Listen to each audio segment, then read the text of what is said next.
Sa dami ng vloggers ngayon, may mga sumisikat dahil sa talent pero may ilan na kilalang kilala dahil sa iskandalo, attitude o walang preno na bibig. At habang ang ibang content creators ay may mga loyal na tagahanga, itong mga vloggers na ito ay tila may fanbase din na mga basher. Sa video na ito, kilalanin natin ang ilan sa mga pinaka-kontrobersyal, pinakamaingay at masasabi na ring most hated vloggers dito sa Pilipinas.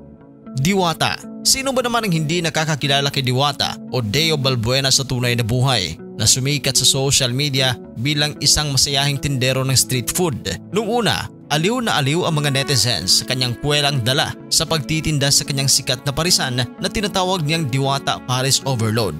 Talagang pinipilahan ng kanyang parisan at dinagsa ng mga dayo para lamang matikman ang sikat na pagkain. Pero habang tumatagal, mas naging maingay ang pangalan niya sa mga kontrobersya. Isang malaking dahilan ng pagkabuiset ng netizens ay ang umano'y paglaki ng ulo ni Diwata mula sa pagiging humble street vendor. May ilang nagsabing nagbago raw ang ugali niya matapos sumikat. Viral siya sa kanyang parisan na iniiwasan ng mga taong nagpapapicture sa kanya. May mga insidente rin ng pag-aaway, parinig sa kapwa influencers at mga issue ng pambabastos. May ilan pa ngang nag-akusang ginagamit lang daw niya ang kanyang imahe bilang simple para sa views pero hindi raw ito tugma sa tunay niyang ugali. Ngayon, may mga nagsasabing wala na umanong gaanong customer, hindi tulad ng dati.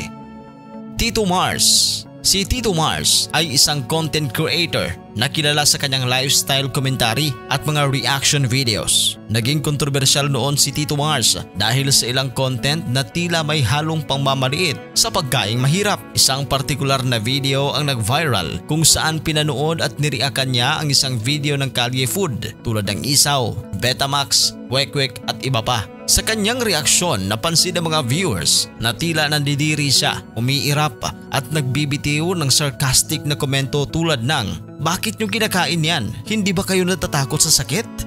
Iyo, pati dugo kinakain? Hindi ba't panghayop yan?" Kung sa unang tingin mukhang honest opinion lang ito, pero para sa maraming netizen, hindi lang basta opinion kundi isang uri ng elitism at food shaming. Marami ang nagsabing hindi lang siya nagbigay ng review kundi ng hamak ng pagkaing kinalakihan ng masa. May ilan pang nagsabi na tila sinasabi ni Tito Mars na mas mataas ang standard ng pagkain ng may kaya at ang mga pagkain na mahihirap ay marumi, hindi dapat kainin o nakakahiya. Ngayon ay aktibo pa rin si Tito Mars pero konti na nga lang ang nanonood sa kanya mga content.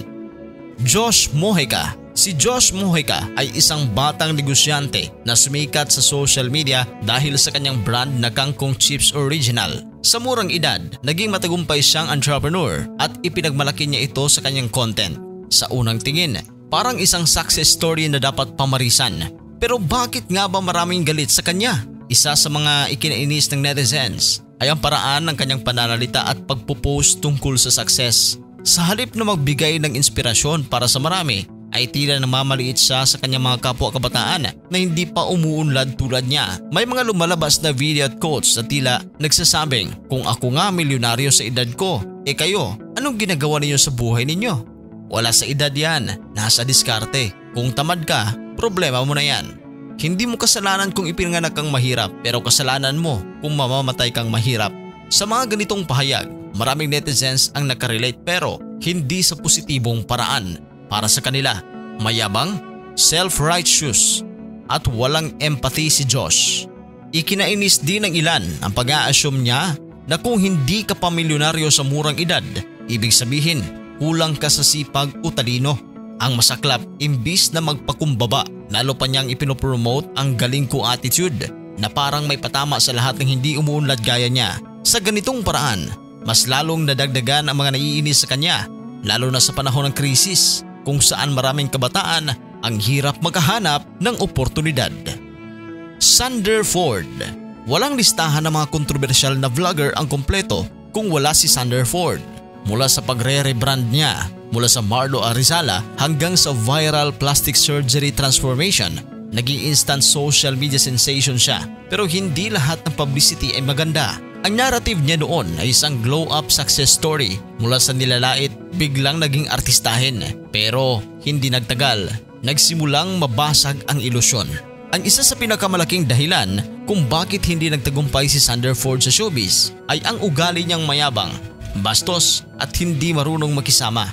Ilang ulit siyang nasangkot sa mga isyu ng pambabastos sa kababaihan, pagmumura at pagiging pasaway sa mga events at shoots. May isang insidente kung saan nag-viral ang video niya habang pinapagalitan ng production staff dahil sa pagiging late at unprofessional sa taping. May isang leak ng voice recording din kung saan sinasabi niyang mas pogi siya sa ibang artista at nagmamalaki na mas deserve niyang sumikat kaysa sa iba. At hindi lang yan, na-involved din siya sa cyberbullying case kung saan nireklamo siya ng isang dalaga dahil sa umano'y pambabastos at pananakot online. May mga screenshots na kumalat na lalong nagpatunay sa umano'y disrespectful at arrogant behavior niya. Dahil dito, kahit ilang beses pa siyang makabalik sa spotlight, hindi siya tinanggap ng mainstream media. Maraming producer at talent managers ang umiiwas sa kanya dahil sa kanyang masamang reputasyon sa trabaho. Ngayon, kahit may pa-content pa rin si Sanderford online, mas maraming nanonood para mag-bash kaysa humanga. Lalo na't napansin ngayon ng netizens na nag-iba na ang mukha ni Sanderford. Yana Motovlog. Bumaha ang pambabatikos kamakailan kay Yana mula nang mag-viral ang video niya na talagang nagpagalit sa maraming netizens. Ang tinaguriang Namakyu Incident. Isang video na siya mismo ang nag-upload kung saan kitang-kita ang kanyang bastos na asal sa kapwa motorista. Sa video, tila nagkapikunan sila ng isang driver ng sasakyan. Imbis na ayusin o iwasan ang tensyon, nagpakawala si Yana ng mura at sabay na makyu habang naka-helmet cam. Agad itong kumalat at tinawag ng netizens na namakyu sa kalsada incident. At noong matanggap ang mga batikos, hindi siya agad humingi ng paumanhin. Sa halip, nag-post pa siya ng "Don't mess with me" type content na lalo pang nagpainit sa mga viewers. Ang masaklap, yung image niya bilang strong, independent woman on a motorcycle na sanay empowering ay tuluyan ngang nasira. Sa halip, naging simbolo siya ng aroganting vlogger na nagmomotor na hindi marunong rumespeto sa daan. Sinuspinde ng LTO ang kanyang lisensya at kinasuhan ng driver ng sasakyan. Kahit ngayon, kung titingnan ninyo ang kanyang Facebook page, makikita ninyo sa comment section ang mga masasakit na salita ng mga bashers. Sa panahon ngayon, hindi sapat ang pagiging viral dahil minsan ang kasikatan mo rin ang mismong dahilan ng pagbagsak mo. Ang mga vlogger na tinalakay natin ay patunay na kapag hindi mo ginamit ng maayos ang plataforma mo, pwedeng sa'yo rin bumalik ang lahat. Oo, may freedom of speech. May freedom of speech ka, pero hindi ibig sabihin na immune ka sa consequence. Minsan, isang maling salita, isang bastos na galaw, o isang mayabang na post lang, tapos na ang karir mo. Kaya kung ikaw ay aspiring content creator, tandaan, mas madaling sumikat kaysa manatiling may respeto ang tao sa iyo. Kung nagustuhan mo ang video na ito, huwag kalimutang mag-like, comment at subscribe. At kung may gusto kayong idagdag sa listahan ng mga kontrobersyal at most hated vloggers, i-comment nyo lang sa baba. Baka sa next video, sila naman ang pag-usapan natin.